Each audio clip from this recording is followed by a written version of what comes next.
వారి శ్రేష్టమైన నామంలో మీ అందరికీ వందనాలు తెలియజేస్తున్నాను.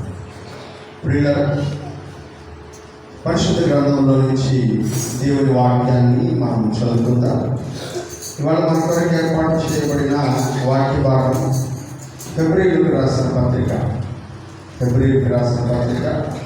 6వ అధ్యాయం 2వ వచనాన్ని మనం చదువుకుందాం. దేవుని అందరి విశ్వాసమును బాప్తిస్మములను గూర్చి హస్త నిక్షేపణను మృతుల పునరుద్ధానమును నిత్యమైన తీర్పును అను పునాది మరలా వేయక క్రీస్తును గూర్చిన మూలోపదేశములు మాని సంపూర్ణులమగుటకు సాగిపోదము. ప్రార్థన చేసుకుందాం. కృపగల ప్రభువా, పరిశుద్ధుడా, జీవాధిపతి, వందనాలు నైనా. ఈ ఉదయ సమయంలో ఈ మొదటి పరిశుద్ధ దినాన ఈ సంవత్సరంలో మీ పక్షంగా నిలబడడానికి మీరు నాకు అనుగ్రహించినటువంటి మేలు కొరకై కృతజ్ఞతలు చెల్లిస్తూ ఉన్నాను. నన్ను మీ సిలువ చాటున మరుగుపరుచుకోండి. ఇక్కడి నుంచి మాట్లాడే ప్రతి మాట మీ దైవనట్లు మీ స్వాధీనంలో నన్ను పెట్టుకోండి. అలాగే సంగమంతే వింటుండగా వెలగలించేవి, గ్రహించే మనస్సు, పాటించే జీవితాలు మా అందరికీ దయచేయమని యేసు నామములో ప్రార్థించి వేడుకుంటున్నాము తండ్రి. ప్రియులారా, ఇవాళ మనం చదువుకున్న వాక్య భాగము ఫిబ్రవరికి రాసిన పత్రిక 6వ అధ్యాయం 2వ వచనాన్ని మనం చదువుకున్నాం. ఈ సంవత్సరం మన ధ్యానాంశం ఏమిటి? లైన్లో కొన్నిసార్లు చెప్తారేమో అనుకుంటున్నాం. సంపూర్ణులమగుటకై సాగిపోదాము. ఫిబ్రవరికి రాసిన పత్రిక 6వ అధ్యాయం 2వ వచనంలోని లాస్ట్ మాటని మనము ఈ దిన అంశంగాను మూలవాక్యంగాను మనము ధ్యానం చేసుకుంటూ ఉన్నాం. ప్రియమైనటువంటి వారు, క్రైస్తవ జీవితం అనేది సజీవమైనది, యాక్టివ్గా ఉంటుంది. క్రైస్తవ జీవితంలో జీవము తొలగించబడుతూ ఉంటుంది. కదలకుండా పడింది అనుకోండి, దాన్ని ఏమంటామంటే చచ్చిపోయింది అంటాం. మీరు బయట మీద కదలకుండా అట్టే పడుకొని ఉండండి, బతుకుని కూడా పడుకొని ఉండండి, ఊపిరి కూడా తీసుకోకుండా అట్లే పడుకొని ఉండండి. మీ దగ్గరికి వచ్చి పెడతారు, ఊపిరి రావడం లేదంటే ఆ పోయినాడు ఎక్కేం రాడు. ఎందుకంటే కదలనిది చనిపోయింది అని అర్థం. సజీవమైనది యాక్టివ్గా ఉంటుంది, తిరుగుతూ ఉంటుంది, కదులుతూ ఉంటుంది, ఎదుగుతూ ఉంటుంది. ఎదుగుదల కలిగింది క్రైస్తవ జీవితం. ఇందులో మనము యేసుక్రీస్తునందు జన్మించిన వారమై ఉన్నాం. దేవునికి స్తోత్రం కలుగునుగాక. హల్లెలూయా, హల్లెలూయా. యేసుక్రీస్తు జన్మించిన వారమై ఉన్నామంటే మీరు ఎవరు జన్మించినట్టుగా కనపడడం ఉందా? నేను జన్మించిన వారం అంటేనే గట్టిగా దేవునికి స్తోత్రం చెప్పాలా? హల్లెలూయా. జన్మించిన మనమందరము కూడా ఎదగవలసిన వారమై ఉన్నాం. పుట్టి అట్లాగే ఉండిపోవడానికి కాదు, పుట్టిన తర్వాత ఎదుగుదల కనబడాలి మానవుని యొక్క జీవితంలో. ఒక చిన్న బిడ్డ పుట్టాడు అనుకోండి, పుట్టిన తర్వాత ఎదగాలి. ఎదిగితేనే పురోగతిని సాధించినట్టు అర్థం, క్రమంలో ఉన్నారని అర్థం, బ్రతుకుతున్నామని అర్థం. ఈ సంవత్సరం క్రైస్తవులుగా జీవిస్తున్నటువంటి మనమందరం కూడా అక్కడే ఉండిపోకుండా పురోగతిని సాధించవలసిన వారమై ఉన్నామని దేవుని యొక్క వాక్యం ద్వారా దేవుడు మనతో మాట్లాడుతూ ఉన్నాడు. వాళ్ళ చూడగానే మీకు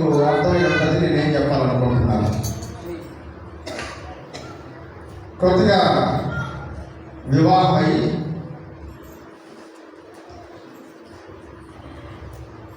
దేవుడు గర్భఫలం అనుగ్రహించిన కృపను పొందితే హల్లెలూయా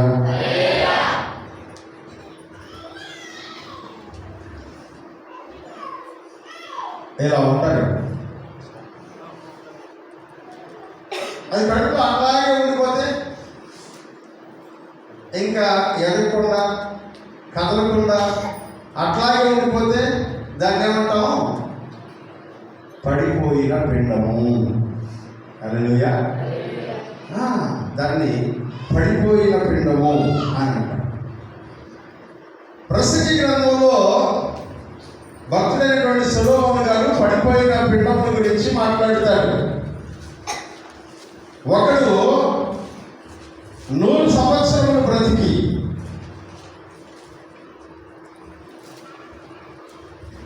అనేక మంది పిల్లలు కలిగి తగిన రీతిగా సమాధి చేయబడక ఉండిన ఎడల అతని గతి కంటే పడిపోయిన పిండము గతి మేలని నేను అనుకొనుచున్నాను అని వాక్యంలో చెప్తాడు. 100 సంవత్సరాలు బ్రతికి వాడి యొక్క ముగింపు అంటే ఏంటి? మన మరణం. మరణించిన తర్వాత చేయవలసినటువంటి సమాధి కార్యక్రమం అది తగిన రీతిగా చేయబడకపోతే దానికంటే పడిపోయిన పిండము గతి మేలని నేను అనుకుంటున్నానని భక్తుడైన సొలొమోను గారు చెప్తారు.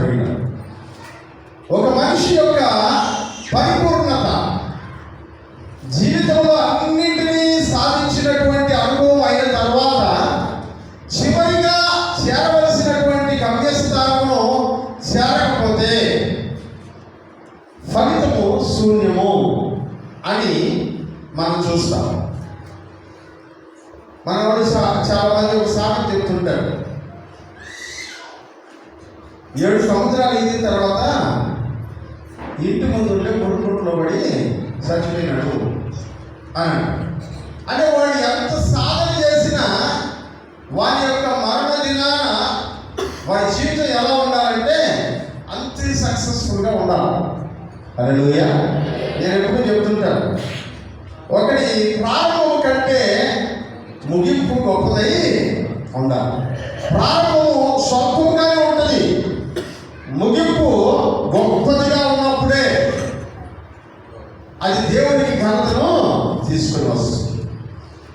క్రైస్తవులుగా మనం జీవితాన్ని ప్రారంభించేటప్పుడు చాలా సింపుల్గా, అసలు ఏమీ తెలియకుండా, ఎటువంటి ఆధ్యాత్మిక అనుభవం లేకుండా చాలా సాధారణంగా మనం ప్రారంభించవచ్చు. కానీ ముగించేటప్పుడు అద్భుతమైనటువంటి క్రైస్తవ పరిణితి కలిగి ముగించాలి. దాన్నే సంపూర్ణత అని అంటారు. దాన్నే సంపూర్ణత అంటారు. సంపూర్ణత అంటే ఏ లోపము లేనటువంటిది అని. ఏది ఫలానిది లేదు అని చెప్పడానికి లేనంత సంపూర్ణత కలిగినటువంటిది. ఉదాహరణకి గలతీయులకు రాసిన పత్రిక 5వ అధ్యాయం 22వ వచనంలో చదవన్నా. అయితే ఆత్మఫలమేమనగా ప్రేమ, సంతోషము, సమాధానము, దీర్ఘశాంతము, దయాళత్వము, మంచితనము, విశ్వాసము, సాత్వికము, ఆశానిగ్రహము. ఇదంతా కలిపేమంట ఆత్మఫలం. ఇది సంపూర్ణత. వీటిలో ఏది లోపము లేకుండా మనము జీవించగలిగినప్పుడు మనము సంపూర్ణమైనట్టు. హల్లెలూయా. మనము సంపూర్ణం అయినట్టు. నేను చాలా ఉద్యోగంగా వచ్చిన ఈరోజు పాట పాడాను, స్తుతి ఆరాధన పాట పాడాను. ఆ లిరిక్స్ మర్చిపోతే ఒక పాస్టర్ పద్ధతి నిద్రలేదు ఫోన్ చేసి ఆ లిరిక్స్ అన్ని ఆయన అడిగి పెట్టించుకొని, ఎందుకంటే అందులో శబ్దాలు నాకు బాగా నచ్చాయి. మన వర్తమాన ప్రారంభానికి చాలా బాగుంటుందని పరిశుద్ధాత్మ దేవుని ప్రేరేపణ ద్వారా ఉదయం నిద్రలాగానే ఆ పాట చెవులు నమ్ముతాము. నిద్రలాగానే పరిపూర్ణతను సాధించడం కొరకు ఈ సంవత్సరం దేవుడు బెతేలు క్రైస్తవ సంఘాన్ని ప్రతిష్ఠించుకున్నాడు. నేను ఉద్యోగం కావడమే కానీ మీలో జీవమే ఉండేది లేదు. పడిపోయిన పిండము గతి మేలని నేను అనుకోకున్నట్టు గట్టిగా స్తోత్రం చెప్తాం. ప్రియులారా, పరిపూర్ణతను సాధించడం అంటే ఏ లోపము లేకుండా అన్ని విషయాల్లోనూ సంపూర్ణత కలిగినటువంటి వారై. సిస్టర్ స్విచ్ వేసేసి అట్లే వదిలేయండి, 5 నిమిషాల తర్వాత స్టార్ట్ అవుతుంది. సెంటర్ స్విచ్చెస్ అంటే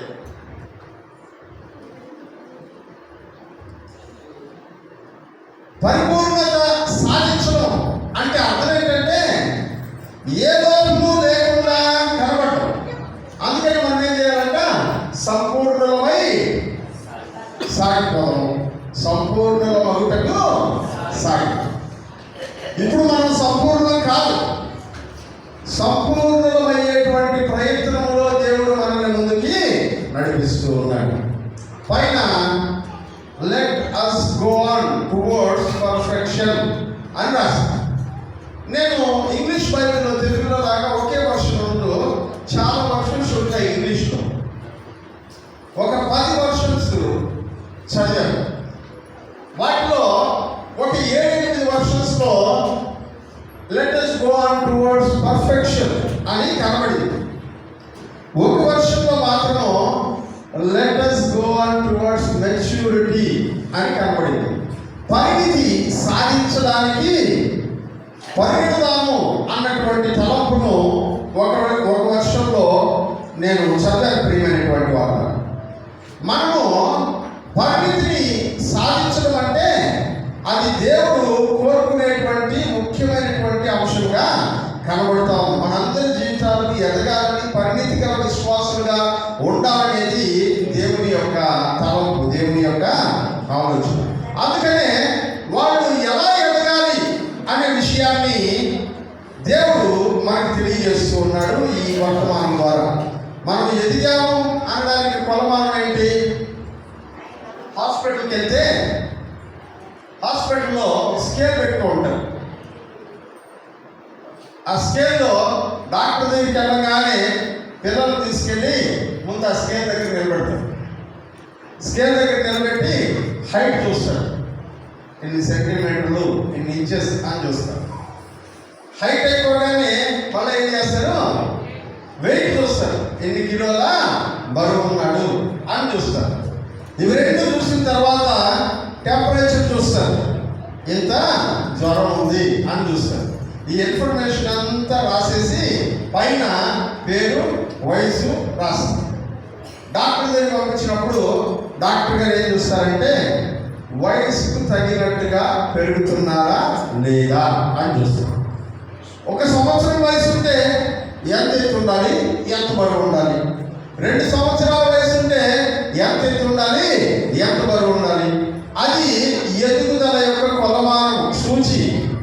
మనం ఎలా ఉండాలనేటువంటి దాన్ని నిర్ణయించేటువంటి దిశానిర్దేశం అది. మనం ఎదగకుండా ఉన్నట్లయితే అది చాలా కష్టతరం, ఏదో లోపం ఉందని అర్థం. డాక్టర్లు ఎదగడానికి కావాల్సినటువంటి మంచి ఆహారం పెట్టమంటారు, లేకపోతే ఎదుగుదల లోపానికి ఏ విటమిన్స్ లోపం ఉందో ఆ విటమిన్స్కి సంబంధించిన సప్లిమెంట్స్ ఇవ్వడం ప్రారంభిస్తారు. ఎందుకంటే ఎదిగేటట్లు చేయడం చాలా ముఖ్యమైనటువంటి పని. ఎదుగుదల అనేది ఒక సహజమైనటువంటి ఏర్పాటు. క్రైస్తవులు కూడా పరిణితి చెందాలి, ఎదగాలి, సంపూర్ణతలోనికి రావాలి. దానికి కొలమానం ఏమిటి అంటే యేసుక్రీస్తు మనకు కొలమానం. హల్లెలూయా. ఎవరికి మన కొలమానం? ఎవరు? యేసు.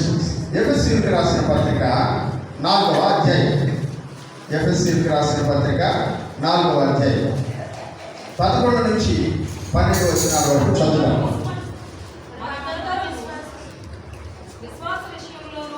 విశ్వాస విషయంలో దేవుని కుమారుని గురించిన జ్ఞాన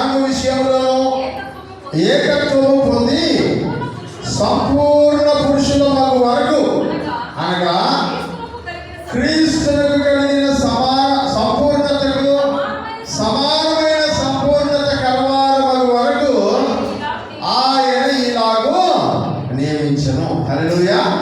వాక్యంలో చెప్తున్నాడు, మనమందరము సంపూర్ణుల వరకు, అనగా యేసుక్రీస్తుకు సమానమైన సంపూర్ణతను సాధించువారు అయ్యేంత వరకు ఎదగాలనేది దేవుని యొక్క తలం.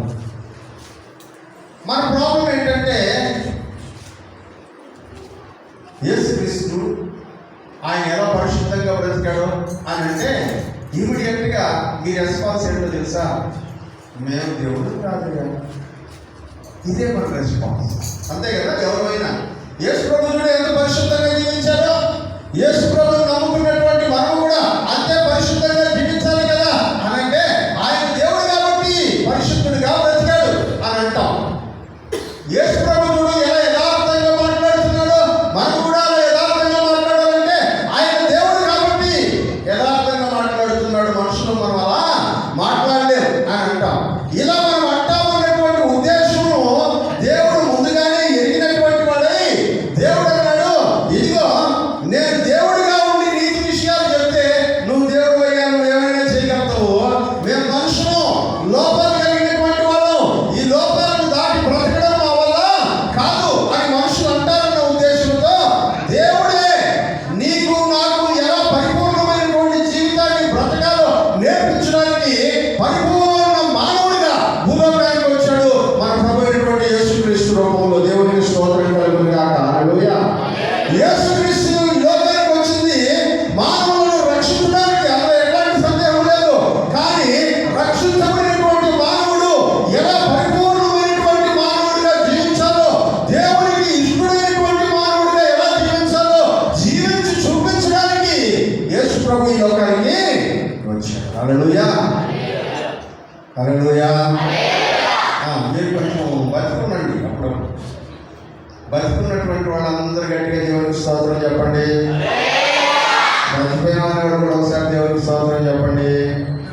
అదిగో అప్పుడప్పుడు అక్కడ కొంతమంది మనసులో మాట్లాడుతుంది, మనసులోనే స్తోత్రం చెప్పండి.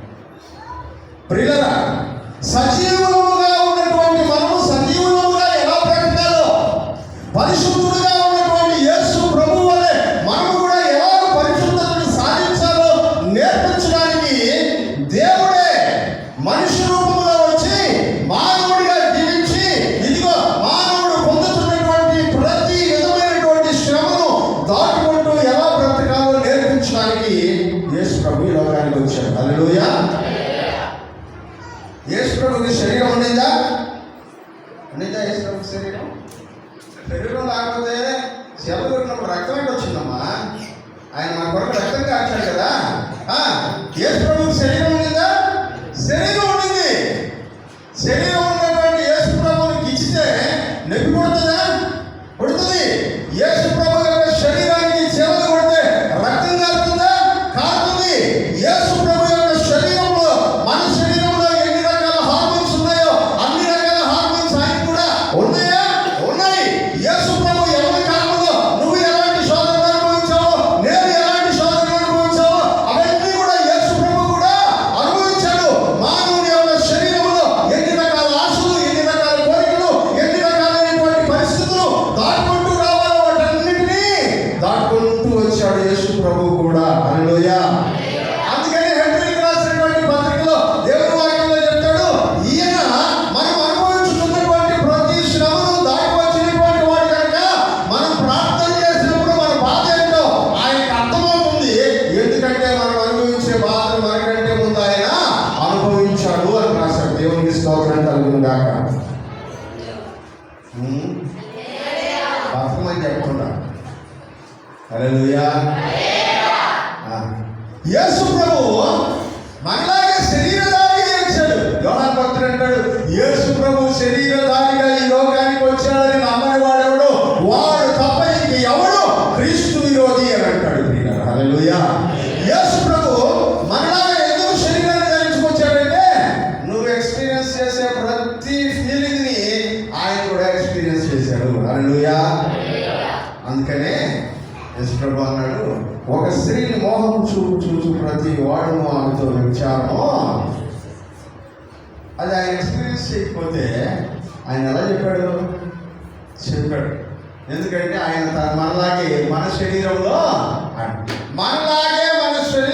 ఉన్నటువంటి ప్రభువైన యేసుక్రీస్తు అన్నిటినీ అనుభవించి ఆ అనుభవాల్లో కూడా ఎలా పరిపూర్ణంగా జీవించాలో మన ఎదుట మాదిరి చూపించాడు కనుక ఆయనను వెంబడించేటువంటి మనం కూడా ఆయనకు సమానమైన సంపూర్ణతను సాధించగలవారమై ఉన్నామని దేవుని వాక్యం తెలియజేస్తూ ఉన్నది. దేవునికి స్తోత్రం కలుగునుగాక. హల్లెలూయా. ప్రతి శోధనను ఆయన సాధించాడు.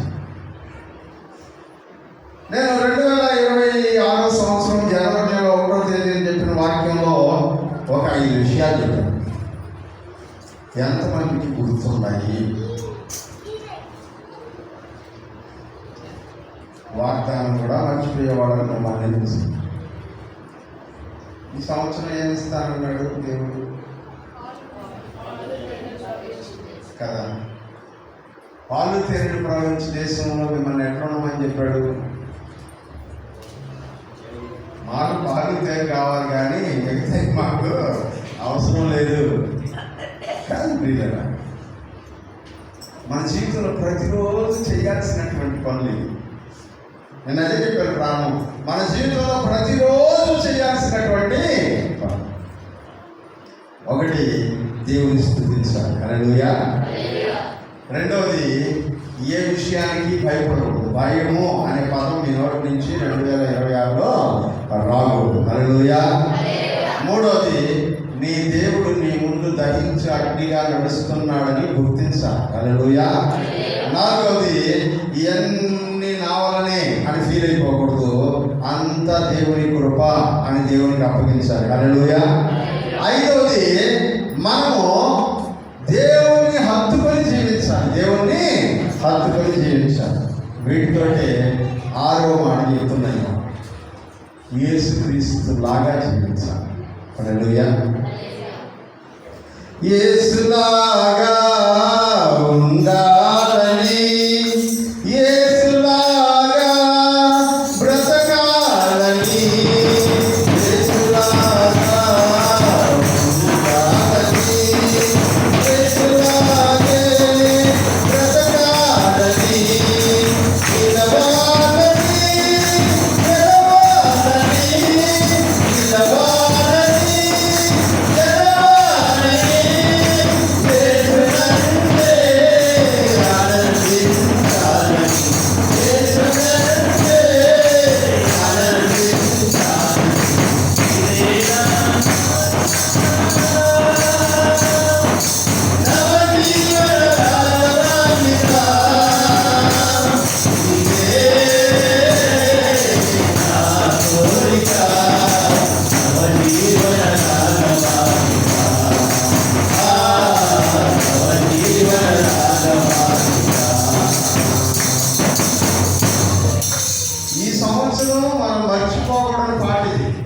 హల్లెలూయా.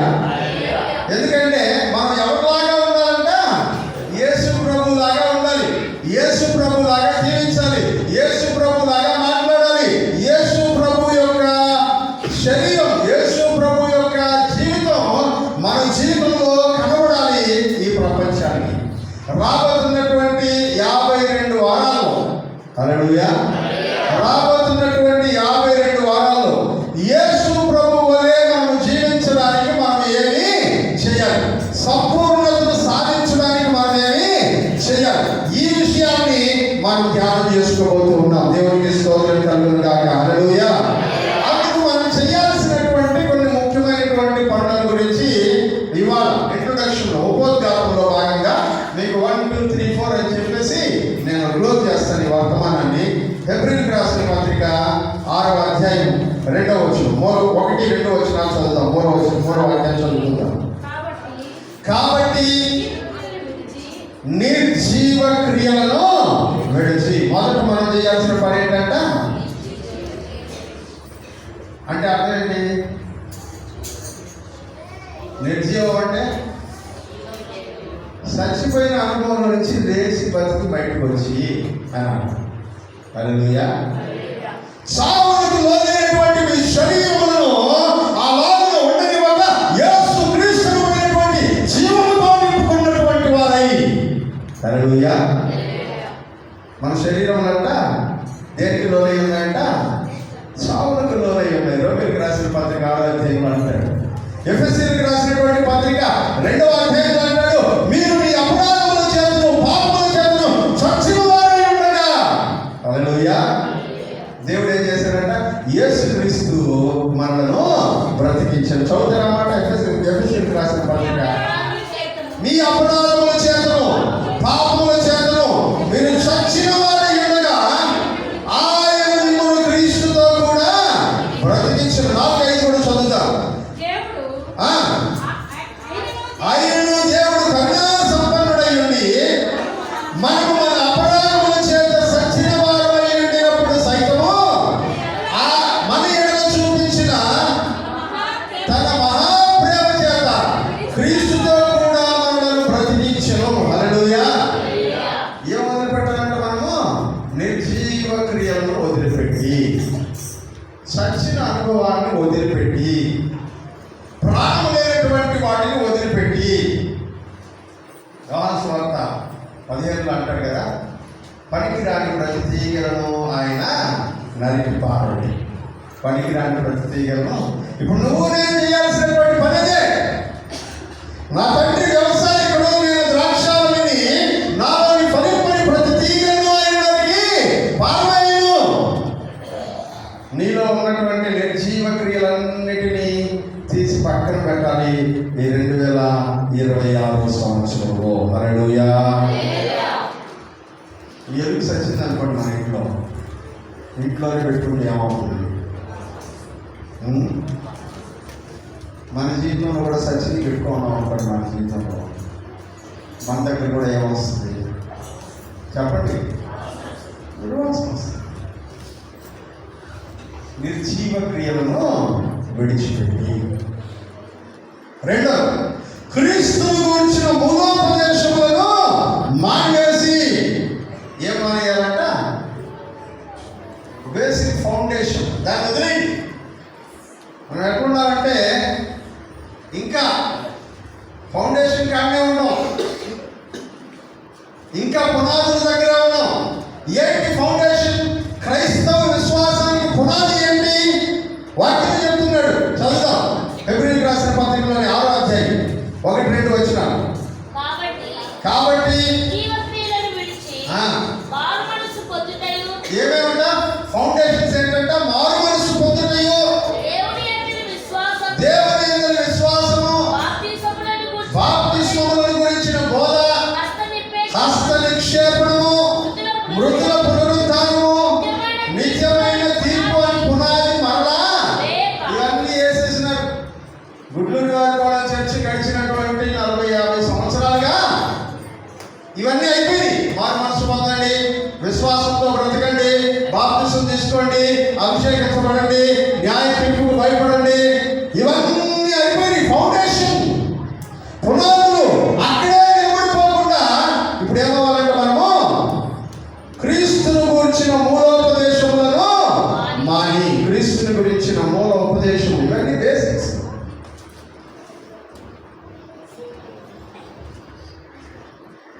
మాని ఏం చేయాలంట?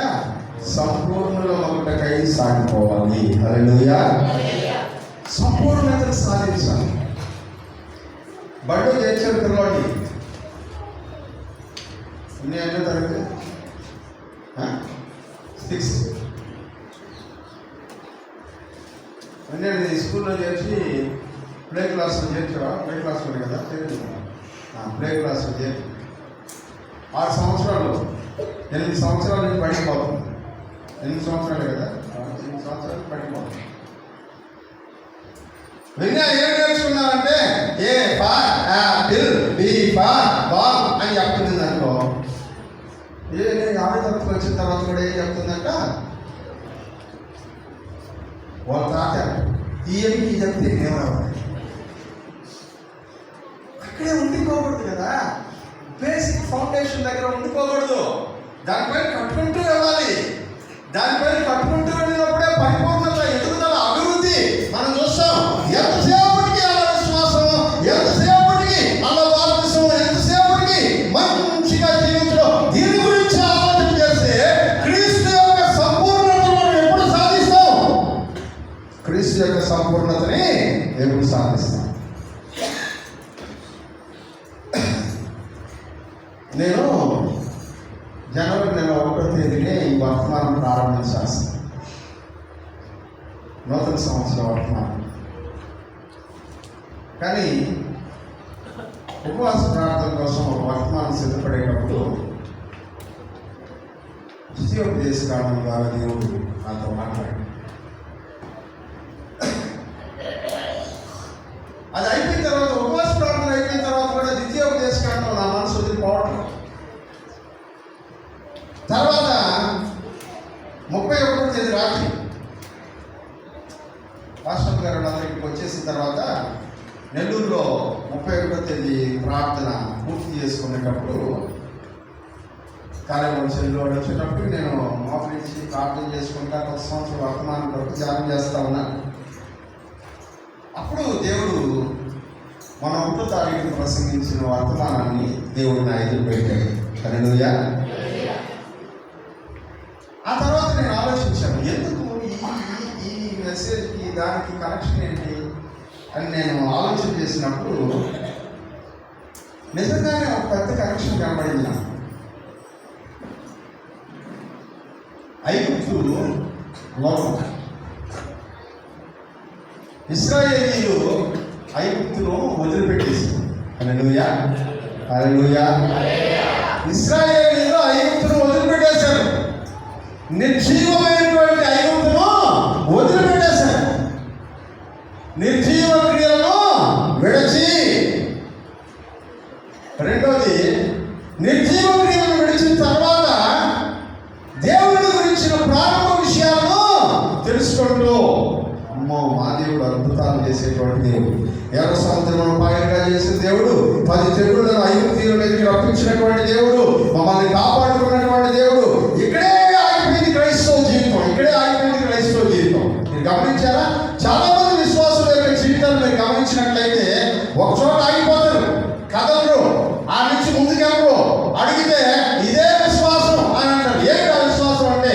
దేవుడు అద్భుతం చేయాలా, దేవుడు స్వస్థత కలిగించాలా, దేవుడు డబ్బులు ఇవ్వాలా, దేవుడు పాలు ఇవ్వాలా, దేవుడు పెరిగియాలా, దేవుడు తేలియాలా, అక్కడే ఆగిపోతుంది జీవితం.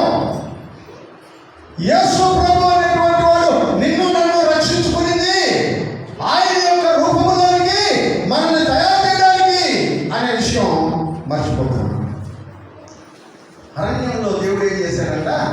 వాళ్ళని వాగ్దాన దేశంలో ప్రవేశించగలిగేంత అర్హత కలిగిన వాళ్ళనిగా సిద్ధపరిచాడు. దేవునికి స్తోత్రం కలుగును గాక. హల్లెలూయా. మనల్ని కూడా దేవుడు పేదల క్రైస్తవ సంఘాల్లో ఉండబడిన విశ్వాసులందరూ సంపూర్ణులుగా సిద్ధపరిచేటువంటి ప్రయత్నంలో ఉన్నాడు. దేవునికి స్తోత్రం కలుగును గాక. హల్లెలూయా. ఒక బిల్డర్ ఇల్లు కడుతున్నాడు. ఇల్లు కట్టేటప్పుడు ఫౌండేషన్ వేశారు. ఫౌండేషన్ తర్వాత గోడలు కట్టారు. కిటికీలకు అక్కడక్కడ ఇలా హోల్స్ వదిలేశారు. స్లాబ్ వేశారు. అయిపోయింది అని కూర్చుంటారా? అదైతే మైతవాడి ఎప్పుడు అయిపోయింది. హల్లెలూయా. ఆ పని అయితే ఎప్పుడు అయిపోయింది మైతవాడిలో. అక్కడితో ఆగట్లా. దానికి ఎలా చేయాలంట? సౌందర్యం కలిగిన దానిగా మార్చాలి. హల్లెలూయా. స్ట్రక్చర్ అయితే ఏర్పడింది. నువ్వు యేసు ప్రభువుని నమ్ముకున్నావు, రక్షించబడ్డావు, బాప్తిసం తీసుకున్నావు, విశ్వాసంలో నిలబడ్డావు, మంచిది. ఇప్పుడు నేను ఎలా తయారు చేయాలంట? యేసు క్రీస్తు యొక్క సారూప్యములోనికి నువ్వు మార్చబడాలి. హల్లెలూయా. యేసు ప్రభు యొక్క సారూప్యములోనికి మార్చేటువంటి క్రమములో ఏమి జరుగుతాయో అవన్నీ నీ జీవితంలో జరిగితేనే కానీ మనం యేసు క్రీస్తునికి సమానం సాధించేటువంటి వారుగా ఉండము. హల్లెలూయా. అది అంత సులభం కాదు. అసలు పని అప్పుడే మొదలవుతుంది. ఎందుకంటే మన దగ్గర ఉండే వేడుదలు పని కడతారు, స్ట్రైట్గా ఉంటాయి గోడలు. ఇక్కడి నుంచి నిలబడి చూసినామంటే కొంచెం కూడా తేడా కనబడదు కదా, అది బాగా కడతారు. అంతా కొట్టి చేతులు పోతున్నాయి. ఎందుకంటే ఒక రాయి ఇటు పొడుచుకొచ్చుంటుంది, ఒక రాయి ఇటు పొడుచుకొచ్చుంటుంది, ఒక స్ట్రైట్ లైన్లో ఉండదు. దాన్ని సరి చేయడానికి ఏం వాడాలంట చెప్పండి. నీ జీవితం నా జీవితం కూడా ఐగుప్తును వదిలిపెట్టి వచ్చిన తర్వాత, లోకాన్ని వదిలిపెట్టి వచ్చిన తర్వాత, యేసుక్రీస్తులో రక్షించబడిన తర్వాత అనేకమైనటువంటి లోపాలు మన జీవితాల్లో దేవుడికి కనబడుతూ ఉన్నాయి. ఆ లోపాలని ఉలి తీసుకొని ఎలాగైతే ఒక వ్యక్తి సరి చేసుకుంటూ నరుగుతూ వాటన్నిటిని కట్ చేసుకుంటూ వస్తాడో, యేసు ప్రభు కూడా నీ మీద నా మీద తన యొక్క పనిని ప్రారంభించబోతూ ఉన్నాడు. దేవునికి స్తోత్రం కలుగునుగాక. హల్లెలూయా. పౌలు అన్నాడు, పేతురు అన్నాడు, మళ్ళీ ఊరు అంటున్నాడు, శిథిలమైన శిలవలె ఉంటిని, శిల్పకారుడవై కనికరము చూపితివి, నీ ఉరి చేత పట్టితివి నాపై, నీ పని నాపై ప్రారంభించితివి. ఆయన మన దగ్గరికి వచ్చి 2026 జనవరి 1వ తేదీ నుంచి ఏ వ్యక్తికి వచ్చి పట్టుకోవడాడంట, ఊరి చేతిలో పట్టుకోవడం. హల్లెలూయా. కొడుతుంటే రాజు పగులుతూ ఉంటాయి, గాయం ఏర్పడుతూ ఉంటుంది. ఇదిగో ప్లాస్టిక్ చేయనటువంటి గోడల్ని కట్టేస్తారు, కట్టేసి లోపల వైపు పెట్టాలి, పైపు పెట్టాలి. కట్టేసేటప్పుడు గాయం అవుతుంది. హల్లెలూయా. కట్ చేసేటప్పుడు గాయం అవుతుంది.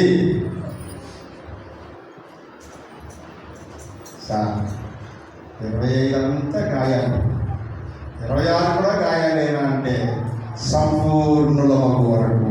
హల్లెలూయా. సంపూర్ణుల మగు వరకు. అలాగే దానిపైన ప్లాస్టిక్ చేయాలి.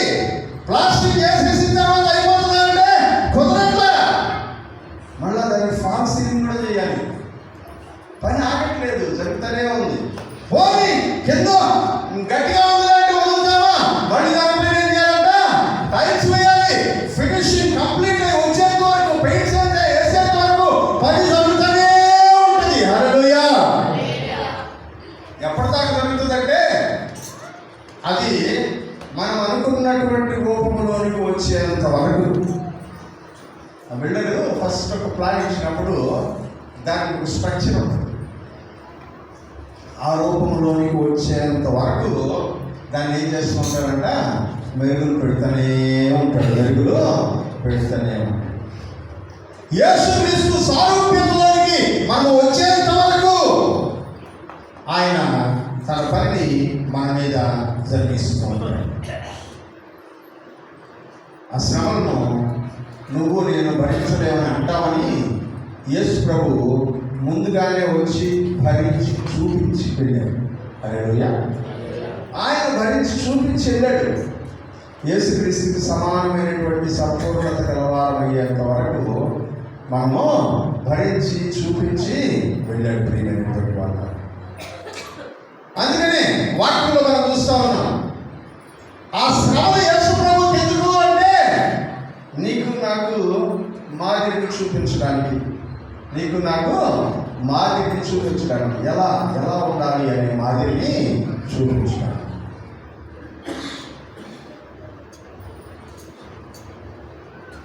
మహాబలిపురం అనే ఊరు ఉంది. ఎంతమంది తెలుసు? ఎంతమంది వెళ్ళారు? నేను వెళ్ళాను. ఆ మహాబలిపురం అనే ఊరిలో 99% మంది ప్రజలకు ఒకే ఒక పని ఏంటంటే రాళ్ళ మీద శిల్పాలు చెక్కడం. అదే వాళ్ళ వృత్తి.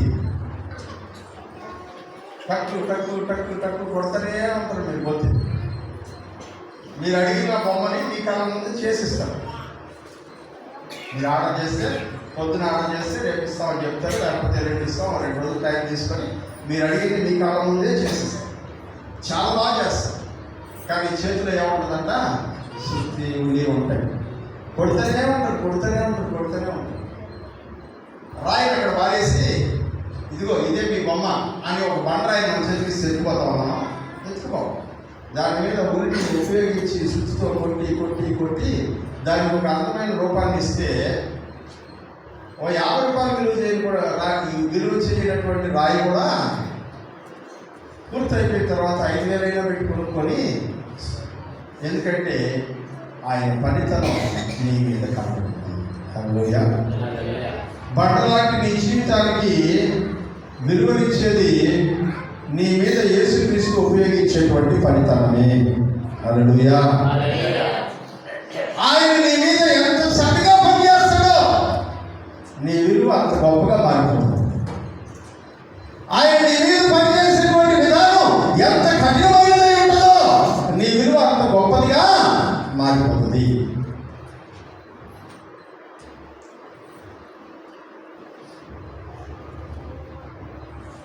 మన అందరి దగ్గర గోల్డ్ ఆర్నమెంట్స్ బంగారంతో తయారు చేసే వస్తువు. ప్లెయిన్ గోల్డ్ ఉంటుంది. ప్లెయిన్ గోల్డ్ కొనడానికి అయితే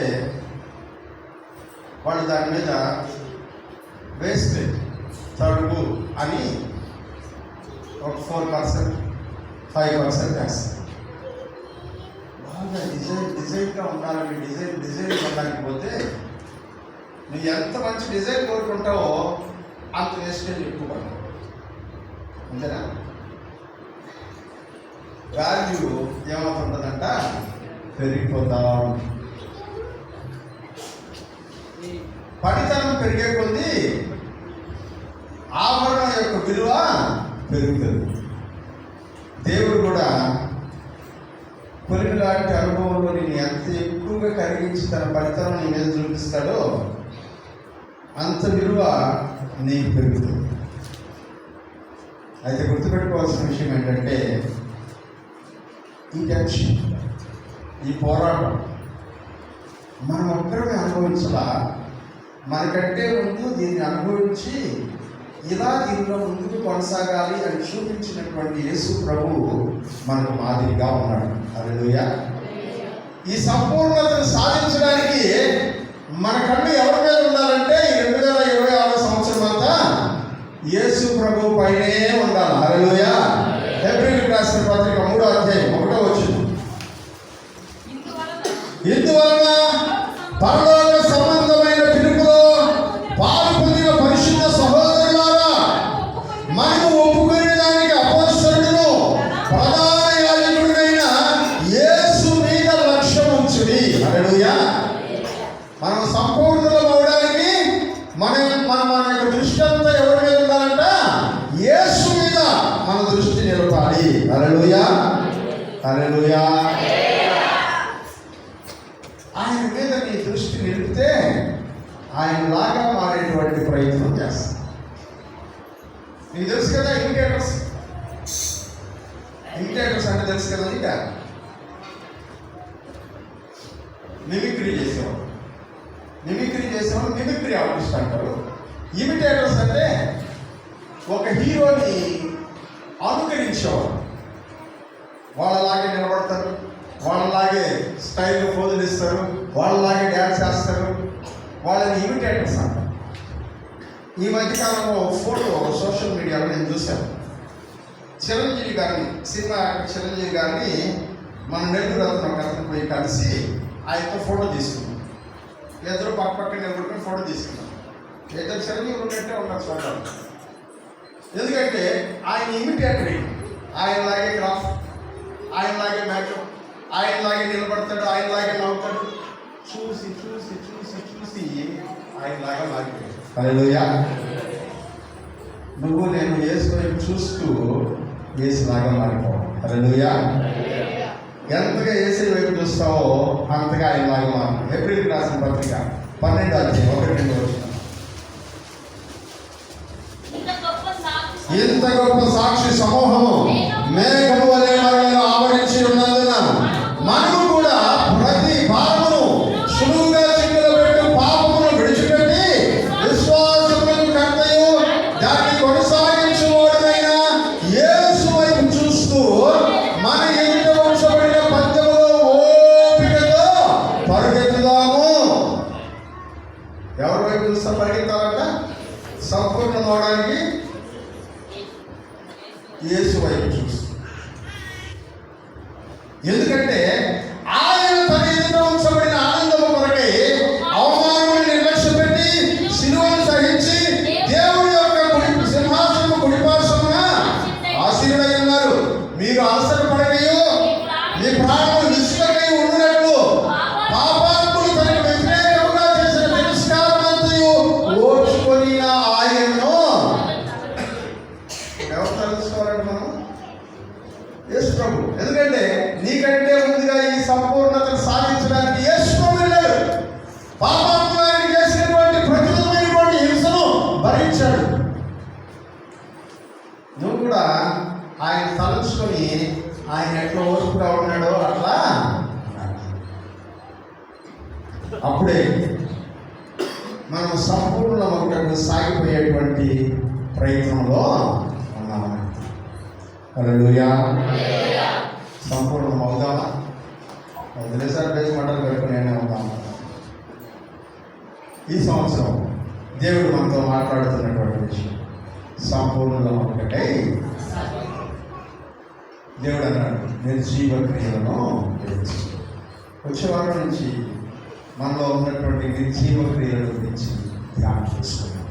తనలో వచ్చిన క్రియలను ప్రార్థన చేస్తాం. మోకరించగలిగిన వాడు మోకరించి,